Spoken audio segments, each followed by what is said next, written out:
Shalom, mari kita sebelum merenungkan firman Tuhan, kita tundukkan kepala kita. Kita datang di hadapan Tuhan, memohon kemurahan Tuhan bagi setiap kita.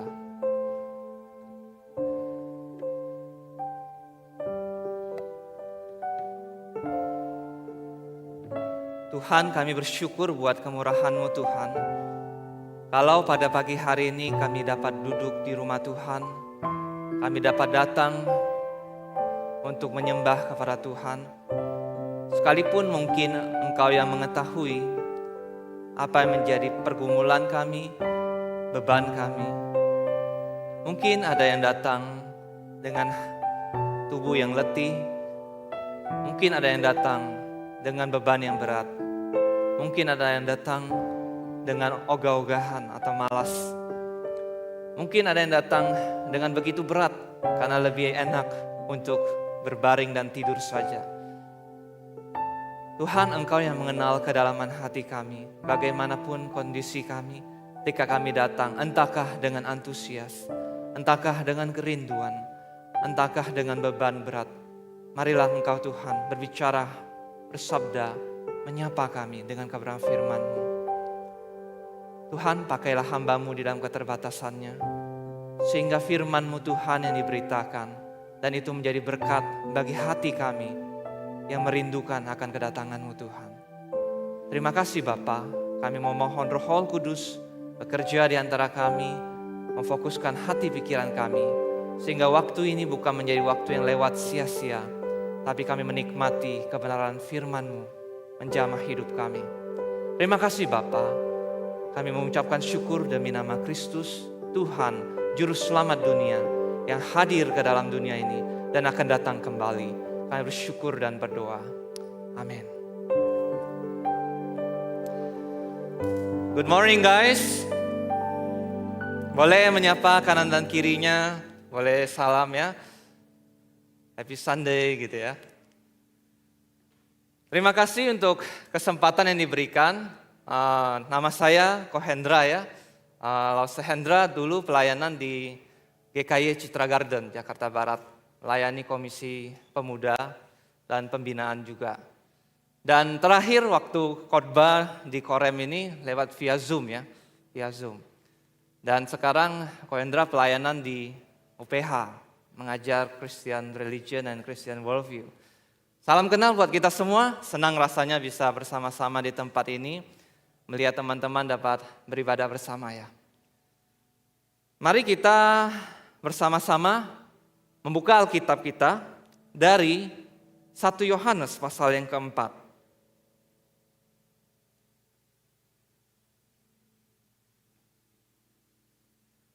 Nah, kita akan bersama-sama membaca terlebih dahulu 1 Yohanes pasal yang keempat, ayat yang ke-7 sampai ke-12. Nah, ayat yang 7 minta cowok-cowok untuk membacakan, kemudian cewek-cewek bisa membacakan ayat 8, berselang-seling ya. Ayat yang ganjil dibacakan yang cowok, dan ayat yang genap dibacakan oleh yang cewek. 1 Yohanes 4 ayat 7 sampai 12, kita akan membaca bersama-sama terlebih dahulu. Ayat yang ke-7 ya, 1, 2, iya. Saudara-saudaraku yang kekasih, marilah kita saling mengasihi, sebab kasih itu berasal dari Allah, dan setiap orang yang mengasihi, lahir dari Allah dan mengenal Allah.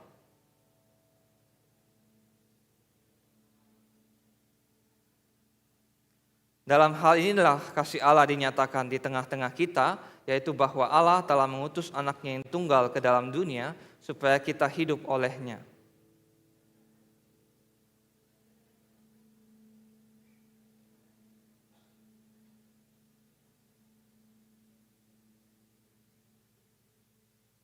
Saudara-saudaraku yang kekasih, jikalau Allah sedemikian mengasihi kita, maka haruslah kita juga saling mengasihi.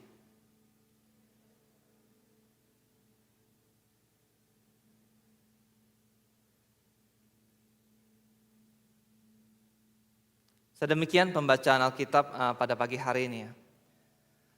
Teman-teman yang dikasih Tuhan, Lause Hendra ingin memulai dengan satu isu ya.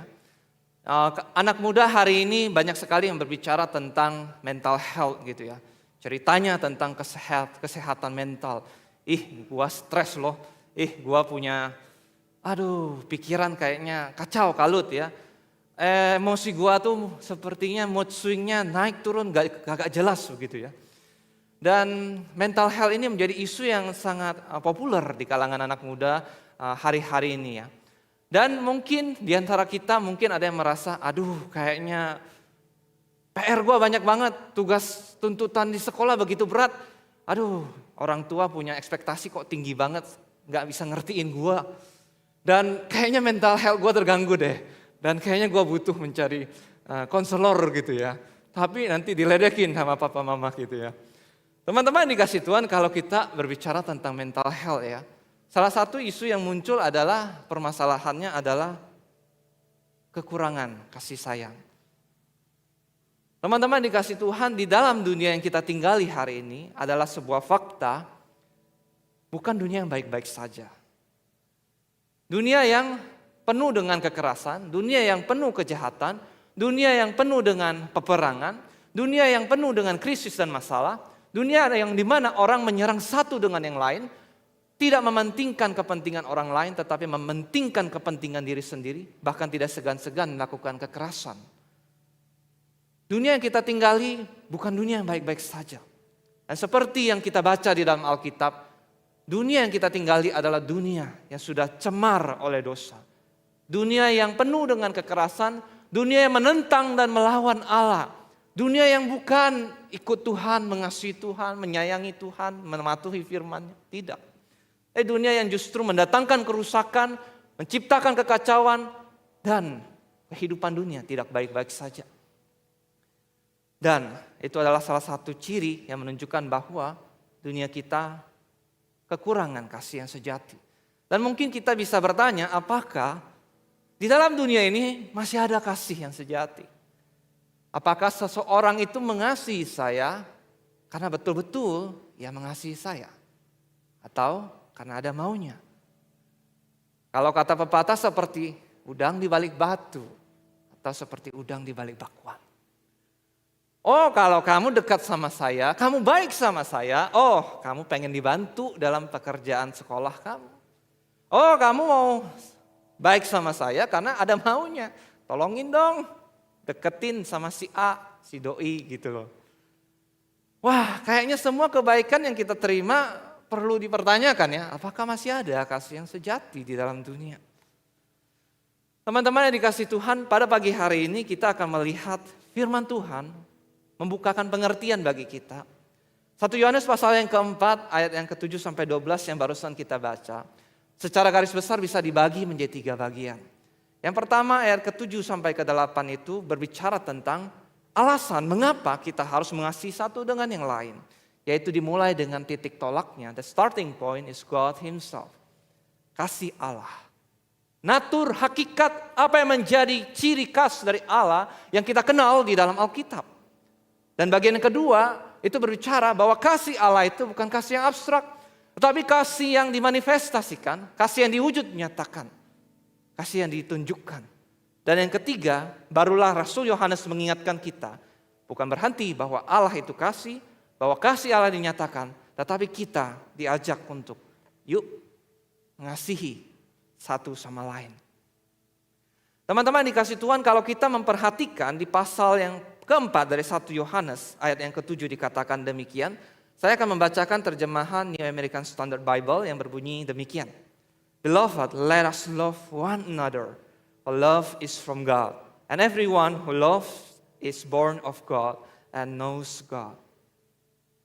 Di ayat yang ke-7 kita melihat bahwa di sini ditekankan oleh firman Tuhan bahwa kasih yang sejati datangnya dari Allah. Marilah kita mengasihi karena for love is from God.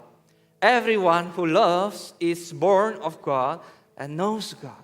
Rasul Yohanes ingatkan kita kalau seseorang mengatakan, saya sudah lahir baru nih. Saya sudah mengenal Tuhan Yesus nih.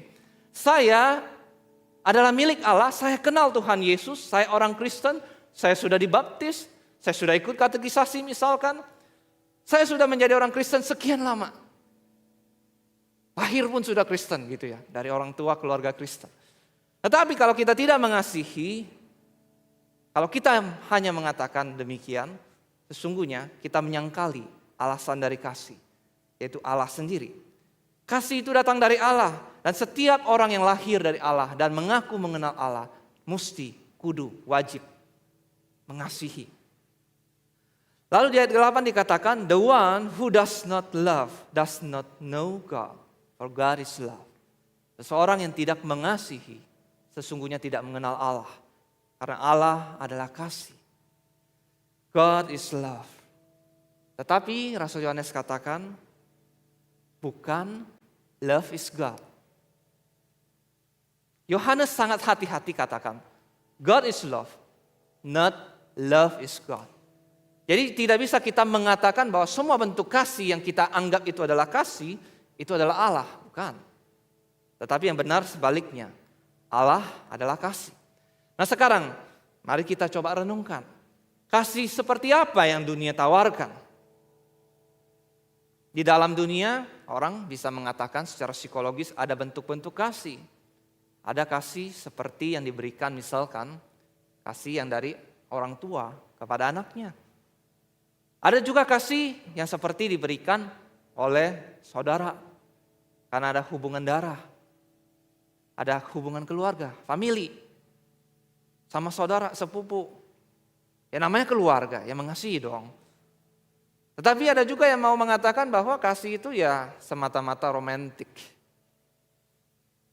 Kalau punya pasangan, kalau punya belahan jiwa, separuh dadaku kubelah untukmu. Cih, kata-kata gombal begitu ya.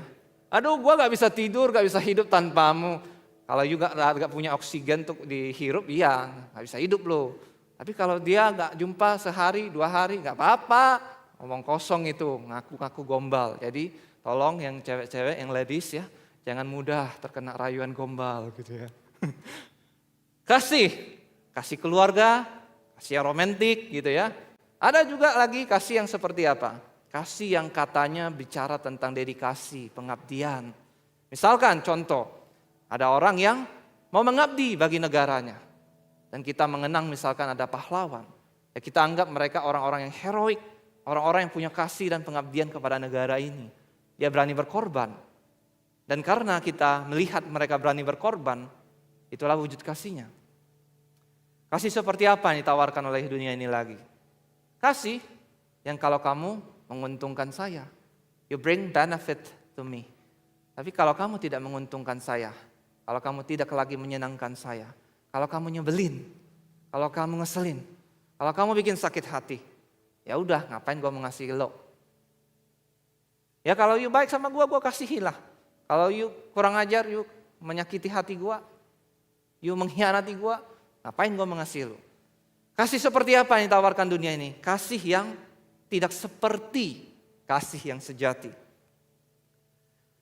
Kalau kita lanjutkan dikatakan di ayat berikutnya, ayat 9, in this is love, not that we have loved God, but that He loved us. Rasul Yohanes mengatakan dengan unik, in this is love, not that we have loved God. Bukan kita yang mencintai Allah, bukan kita yang begitu mengasihi Allah, bukan kita yang sungguh-sungguh memuaskan hati Allah. Bukan kita yang sungguh-sungguh baik, bermoral tinggi, sempurna, taat begitu, melakukan apa yang Tuhan mau dalam keseharian kita, sempurna menjalani kehidupan kita. Tetapi ini menyadarkan kita our inability to love God. Sesungguhnya kita adalah orang berdosa. Kita mau mengakui atau tidak? Coba kita ingat, kapan terakhir kali kita berbohong? Kapan terakhir kali kita mengumpat? Aduh, guru itu di sekolah nyebelin banget, tugasnya banyak banget.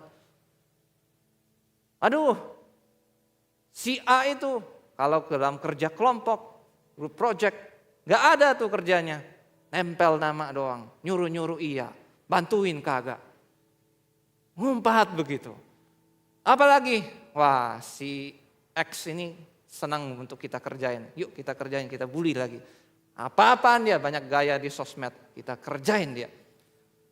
Apalagi kapan terakhir kali engkau dan saya sungguh-sungguh mengaku dosa di hadapan Tuhan? Atau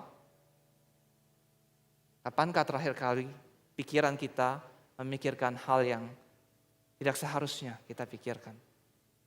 Menginginkan hal-hal yang tidak benar, hal-hal yang tidak bermoral, hal-hal yang kotor, hal-hal yang najis, hal-hal yang menyakiti hati Tuhan. Kita tidak sanggup mengasihi Tuhan seharus-harusnya. Kita tidak sanggup mencintai Tuhan seperti yang sebagaimana harusnya.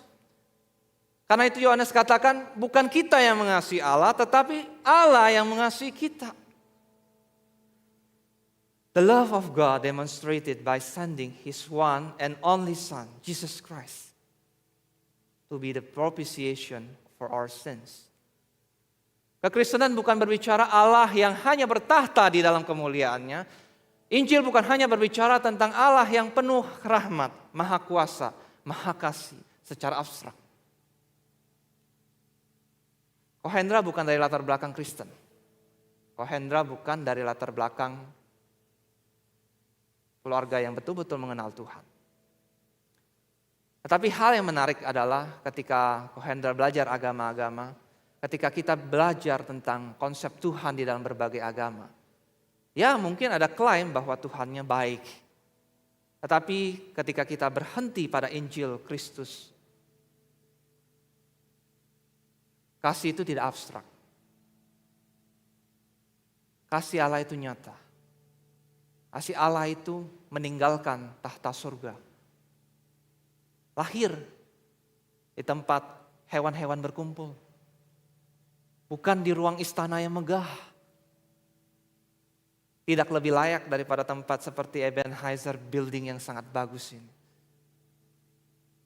Bayangkan raja di atas segala raja, Tuhan datang di tempat yang sangat kumuh. Bersama hewan-hewan, tentu bukan aroma yang wangi. Aroma binatang. Ditolak, tidak mendapatkan tempat yang seharusnya. Bagaimana mungkin raja yang begitu mulia, Allah yang begitu agung, merendahkan diri, lahir ke dalam dunia, bahkan pilih tempat yang sangat hina untuk ia dilahirkan. Dan bukan hanya lahir di tempat yang tidak layak bagi seorang raja. Ia datang untuk mati. Dan salah satu ayat yang mungkin seringkali menjadi ayat favorit, ayat yang dihafal di banyak sekolah-sekolah Kristen. Karena begitu besar kasih Allah akan dunia ini. Sehingga ia telah mengaruniakan anaknya yang tunggal. Supaya setiap orang yang percaya kepadanya tidak binasa. Melainkan beroleh hidup yang kekal. Kalau Hendra dulu sekolah di sekolah Kristen. Belum Kristen waktu itu. Hanya sekolah di sekolah Kristen. Disuruh menghafal sama guru agama. Hafal ayat Alkitab. Maka dihafallah Yohanes 3:16. Waktu pertama menghafal belum mengerti maksudnya.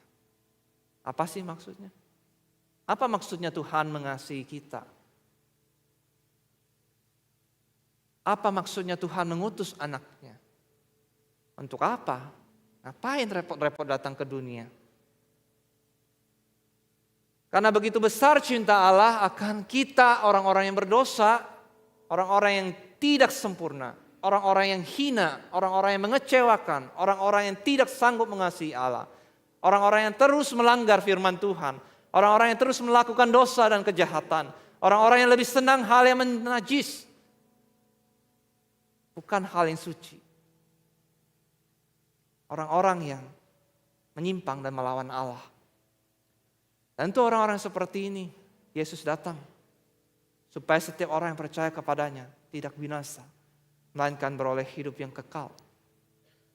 Kasih Allah yang diceritakan Alkitab adalah kasih yang dibayar mahal di atas kayu salib. Bukan kasih yang murahan. Bukan kasih yang abstrak. Kasih itu sangat mahal, dibayar dengan darah seorang yang tanpa noda, tanpa dosa, tanpa celah. Dia mati di kayu salib. Diberikan cuma-cuma, tidak bisa kita beli. Oh, saya akan janji baca Alkitab lebih rajin. Oh, saya janji saya akan lebih lagi melayani Tuhan. Oh saya janji saya akan lebih lagi rajin doa.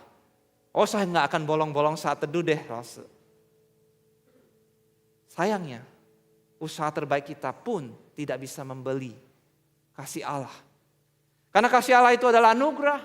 Kasih Allah itu adalah anugerah cuma-cuma. Pemberian Allah yang tidak didasarkan how good you are. But how good God is. Kalau di dalam agama-agama lain, tunggu dulu. Kamu harus baik, kamu harus patuh, kamu harus taat, kamu harus saleh. Barulah kamu dikasih jempol. You are a good person. Kamu layak menerima surga. Tetapi dalam kekristenan menyatakan dengan jelas bahwa bahkan usaha terbaik kita untuk mengasihi Tuhan tidak akan sanggup membeli surga. Allah tidak dapat disuap dengan kebaikan yang palsu, dengan ketaatan yang remeh-temeh.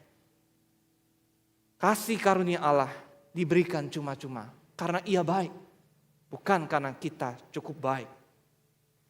Kasih Allah itu juga adalah kasih yang unconditional, bukan karena melihat kamu cukup oke, cukup tampan, cukup cantik, suara kamu bagus, cocok nih jadi singer di Korem. Wah, bagus kalau mimpin pujian.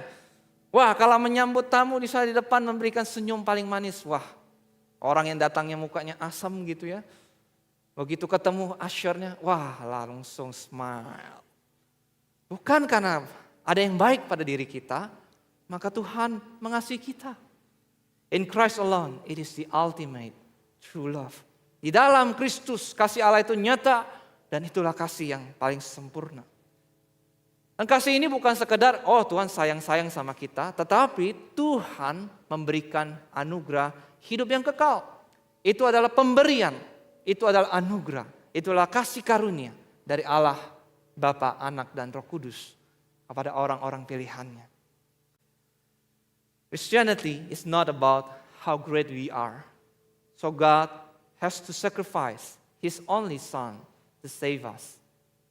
It is all about how gracious God is, who has sacrificed even His only Son to save us and make us His children in Christ.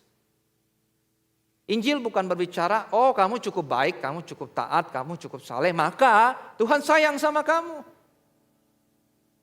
Kalau kamu menginginkan sebuah agama yang, wah gua nih cukup taat, gua cukup saleh, mungkin kekristenan bukan pilihan yang baik. Karena kekristenan bagaikan cermin buat engkau dan saya. Sebaik-baiknya engkau dan saya, kita tetap orang berdosa. Dan sebaik-baiknya usaha kita tidak akan pernah sanggup untuk membeli surga. Kekristenan bukan tentang siapa saya. Wah, gue keren, gue baik, gue bermoral tinggi. No. It is all about how gracious God is. Betapa Allah beranugerah kepada orang-orang berdosa seperti engkau dan saya. Entah sudah berapa lama kita jadi Kristen. Tapi kita harus mengakui dengan jujur. Kita tetap melakukan perbuatan dosa. Dan sekalipun kita tahu seharusnya kita nggak boleh buat. Tapi tetap aja kita buat. Tapi toh Tuhan masih mengasihi kita. How gracious God is for us sinners. Allah yang mengorbankan anaknya yang tunggal untuk mendapatkan orang-orang berdosa seperti kita. Coba pikirkan baik-baik, kasih seperti apa itu? Kalau Allah itu berkorban untuk orang bermoral tinggi, orang yang baik-baik saja, orang yang tidak melakukan kesalahan, rasanya rasional, gak ada yang aneh. Tapi kalau Allah itu tetap mau mengasihi engkau dan saya, sekalipun dia tahu betul engkau dan saya akan terus melakukan kesalahan dan pelanggaran.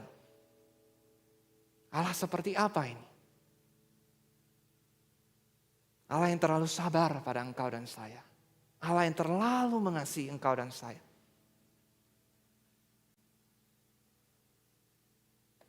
Dunia ini rusak. Dan bukan hanya this world is broken. But also our hearts. Hati kita rusak, hati kita cemar, hati kita mungkin pecah berkeping-keping. Dan hati kita haus akan kasih yang sejati. Hati kita merindukan cinta yang sesungguhnya. Yang sesungguhnya tidak dapat diberikan oleh ciptaan manapun, yang tidak bisa diberikan oleh dunia ini, yang tidak bisa diberikan oleh pencapaian prestasi kita. Oh, engkau dan saya bisa berjuang untuk mendapatkan prestasi. Engkau bisa memberikan yang terbaik di dalam usahamu ketika kamu ikut kompetisi lomba. Kamu ikut lomba olahraga, kamu ikut lomba mata pelajaran, akademik, apapun. Kamu berlatih, main musik, instrumen, kamu berikan yang terbaik supaya kamu bisa memberikan performance. Di dalam hatimu yang terdalam, engkau merindukan kasih dan penerimaan. But at the end of the day, sekalipun kamu sukses dengan semua itu, hati kamu tetap merindukan sebuah kasih yang bukan dari dunia ini. Kasih yang tidak dapat diberikan dunia ini. Kasih yang bukan dari makhluk ciptaan. Engkau dan saya mungkin datang di tempat ini, I don't know. Mungkin engkau ada yang datang dengan hati yang hancur. Atau mungkin hati yang jenuh. Untuk apa gua hidup? Gak ada tujuan. Purposeless. Hanya menjalani rutinitas hari demi hari. Ya hidup aja, jalani aja. Gak ada tujuan, gak ada semangat, gak ada goal. Everything meaningless. Mungkin seperti keramik yang pecah berkeping-keping ini. Dunia ini pun sudah rusak dan pecah. Apa sih yang dunia ini butuhkan? Kalau dunia ini butuh seorang prajurit, pemenang, warrior, Tuhan mungkin akan kirim seorang pejuang, pahlawan. Kalau dunia ini butuh seorang pengusaha, menciptakan lapangan pekerjaan lebih banyak, membuat kesuksesan, menginspirasi orang supaya kaya dan berhasil dalam hidupnya. Mungkin Tuhan akan kirim bisnismen yang hebat. Apa yang dunia ini butuhkan? Oh, kita mengalami pandemik. Mungkin dunia ini butuh tabib, dokter yang terbaik, lebih banyak lagi. Mungkin Tuhan akan kirim dokter. Atau dunia sedang gonjang-ganjing dengan krisis ekonomi di mana-mana karena ada peperangan, ada konflik, permasalahan ekonomi yang tidak menentu. Mungkin akan kirim bankir. Benar? Apakah Tuhan kirim yang seperti itu? Apa yang dunia ini butuhkan lebih daripada damai, tidak ada perang. Apa yang dunia ini butuhkan lebih dari bukan sekedar punya uang. Uang penting, tapi bukan segalanya. Kesehatan penting, tentu saja bukan segalanya. This is the gift of love that God has given to this broken world. Inilah kasih, inilah pemberian, inilah hadiah kasih sejati yang Allah berikan kepada dunia yang rusak, yang pecah, yang berdosa ini. A Savior was born to die for our redemption. Seorang penyelamat yang lahir untuk mati buat penebusan kita. Buat penyelamatan engkau dan saya. Inilah pemberian kasih yang sesungguhnya dibutuhkan oleh dunia. Dunia bisa memiliki dokter yang baik. Dunia bisa memiliki panglima yang hebat. Dunia bisa memiliki pengusaha yang luar biasa, inspiratif. Dunia bisa memiliki tokoh-tokoh yang luar biasa. Tetapi dunia tidak bisa menghasilkan seorang Allah yang menjadi manusia. Seorang juru selamat untuk menebus dosa kita. Untuk menyelamatkan kita. Pemberian ini harus datang dari surga. Pemberian ini harus datang dari Allah. Dan pemberian itu nyata di dalam Yesus yang lahir. Engkau dan saya mungkin hatinya hancur. Tidak memiliki kasih di dalam. Butuh pemulihan. Dan kepingan-kepingan yang pecah itu di tangan yang tepat. Di tangan Tuhan. Dia sanggup mengumpulkan kepingan hatimu yang sudah hancur. Dia sanggup mengumpulkan kembali fragmen yang terpecah dari dirimu. Yang mungkin tidak lagi merasa hidup. Dan dia sanggup untuk membalut luka-luka hatimu yang terdalam. Yang orang lain tidak mengerti air matamu. Dia sanggup untuk menjadikannya indah, utuh kembali. Seperti kepingan keramik yang pecah. Disatukan di tangan yang tepat. Dibalur dengan emas yang begitu indah. Menyatukannya kembali. Menjadikannya indah kembali. Kalau engkau kehilangan harapan, engkau putus asa, dan engkau meragukan masih adakah kasih di dalam dunia ini. Ingatlah, masih ada Yesus yang mengasihi engkau dan saya. Yang sanggup untuk menyatukan kembali hati kita yang hancur. Yang sanggup untuk memulihkan kehidupan kita yang rusak karena dosa-dosa kita. Yang sanggup untuk membalut luka-luka hati kita dan menjadikannya baru. Itulah kasih Tuhan. Itulah Injil Tuhan. Itulah kabar baik di tengah-tengah dunia yang rusak ini. Tuhan sanggup memulihkan engkau dan saya. What's next?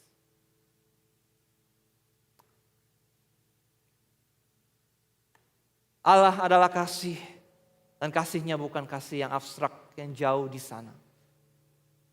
Kasihnya nyata. Senyata Kristus yang menjadi manusia. Lahir melalui rahim Maria. Dibaringkan di palungan yang hina. Menjalani hidup bersama dengan manusia. Menunjukkan kasih dan kebenarannya. Dan bahkan merelakan dirinya mati. Terpaku di kayu salib. Hancur, remuk. Buat engkau dan saya.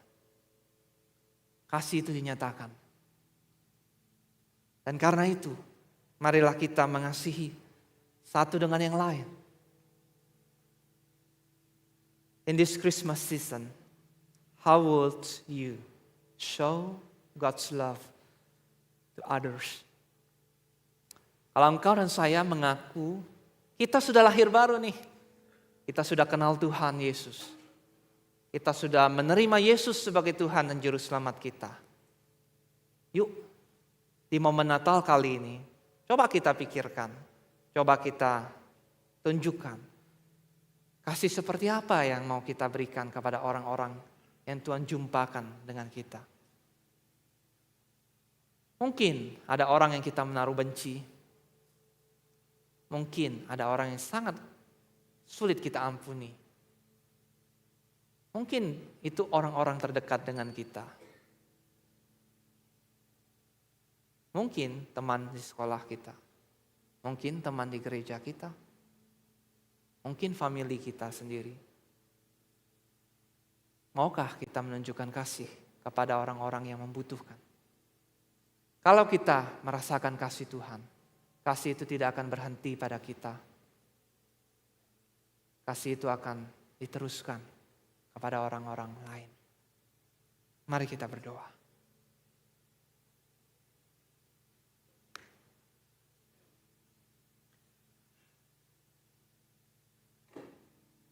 Bapa yang baik, Tuhan, kami memohon kemurahan-Mu Tuhan.